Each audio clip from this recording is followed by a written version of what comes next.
Good morning, नमस्कार। Speak up for the constitution, संविधान के समर्थन में जोर से बोलो। तो इसी कड़ी में हम संविधान के विभिन्न भागों पर बात कर रहे हैं और इस समय हम संविधान के भाग 5 पर बात कर रहे हैं। कल आपसे हमने संविधान के भाग 5 के अनुच्छेद 52 पर बात की थी। आज अनुच्छेद 53 पर बात कर रहे हैं। तो साथियों, ये जो भाग चल रहा है इसमें संघ की कार्यपालिका पर वर्णन किया गया है। तो संघ की कार्यपालिका में हमने कल आपको बताया था कि सबसे जो महत्वपूर्ण और सबसे बड़ा पद है, सबसे अधिक उसको जो सैलरी और इज्जत मिलती है, वो राष्ट्रपति का पद है। तो राष्ट्रपति का पद है, हम देखते हैं कि राष्ट्रपति का पद है किस तरह से घूमता है, कैसे चलता है। तो हम देखते हैं कि संविधान के अनुच्छेद 53 में क्या कहा गया है। हमारे संविधान निर्माताओं ने, पूर्वजों ने अनुच्छेद 53 में क्या कहा है, यानी राष्ट्रपति से संबंधित क्या बात कही है। तो कल हमने आपसे बताया था आपको कि 52 में कहा गया कि भारत का एक राष्ट्रपति होगा। अब 53 में क्या कहा गया है, अनुच्छेद 53 में कहा गया है कि जो संघ की शक्ति है, जो पावर ऑफ यूनियन है, यानी केंद्र सरकार के पास जो पावर है, वह पावर का प्रयोग राष्ट्रपति के नाम पर किया जाएगा।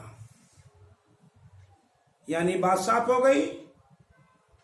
ये जो executive power of the union है, ये राष्ट्रपति में निहित है। ये जो संघ की कार्यपालिका शक्ति है, राष्ट्रपति के पद पर निहित है, यानी उसके नाम पर सब कुछ किया जाएगा। और अब ये पावर का प्रयोग आप देख रहे हो, कोरोना चला, कहीं राष्ट्रपति नहीं निकला।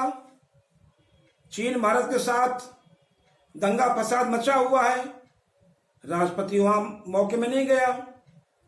राष्ट्रपति वहां जा सकता है। राष्ट्रपति ये जो विवादित क्षेत्र है, जहां पर ये जो स्टैंड ऑफ चल रहा है, फेस ऑफ चल रहा है, लद्दाख राष्ट्रपति जा सकता है, नहीं गया।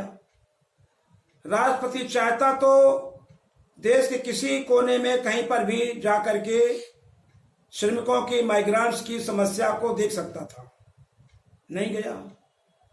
और मजे की बात है, संविधान निर्माताओं ने कहा कि जो केंद्र सरकार की जो पावर है, शक्ति है, भारत की जो शक्ति है, पावर है, राष्ट्रपति के नाम पर प्रयोग किया जाएगा।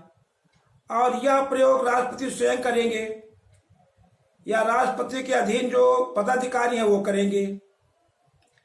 तो आप देख रहे हो कि संविधान में तो कहा गया है, लेकिन सारी जो है प्रयोग शक्ति प्रधानमंत्री में, उसके लोगों में, उसके मंत्रियों में है।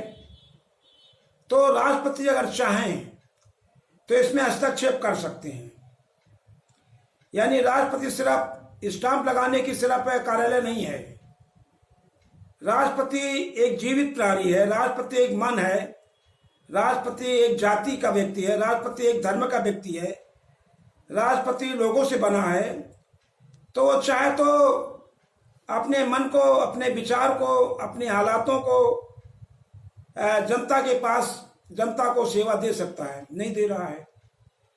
तो राष्ट्रपति तो है, उसके नाम पर सेना का प्रमुख भी है, लेकिन वो देखे लद्दाख नहीं गया, प्रधानमंत्री चला गया दौड़ा दौड़ा।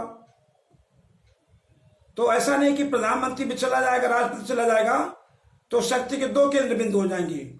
2 केंद्र बिंदु नहीं रहेंगे। प्रधानमंत्री राष्ट्रपति के अधीन है। ये राष्ट्रपति अगर आज भी चाह ले, संविधान में क्या लिखा है, कहां लिखा, कैसा लिखा है, वो अलग सवाल है।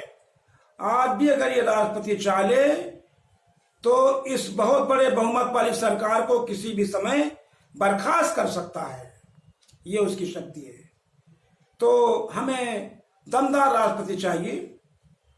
संविधान के अनुच्छेद जो 53 में कहा गया है कि ये जो केंद्र की शक्ति है उसके नाम चलेगी, तो फिर उसका उसमें जोर भी चलना चाहिए, बुला के पूछना चाहिए, संदेश भेजना चाहिए, आवाज लगाना चाहिए, ट्विटर पर बोलना चाहिए, फेसबुक पर बोलना चाहिए और प्रेस कॉन्फ्रेंस करना चाहिए। पहले के राष्ट्रपति करते थे, के.आर. नारायणन खूब करते थे। तो हमने आपको बताया कि speak up for the constitution, संविधान समर्थन जोर से बोलो, ये आप समझिए। नौजवान समझो, पढ़ाई का ज़्यादा अच्छा समय है। पुराने समय में, हमारे समय में सब नहीं था, दबा रखा रहता था। तहसील की बात नहीं जान पाते थे, जिले की बात नहीं जान पाते थे। अब हम राष्ट्रपति के कार्यों की भी बात आपको बता रहे हैं, तो आपको मौका है, आप ये समझो, कुछ छिपा ना रहे। बहुत बहुत धन्यवाद।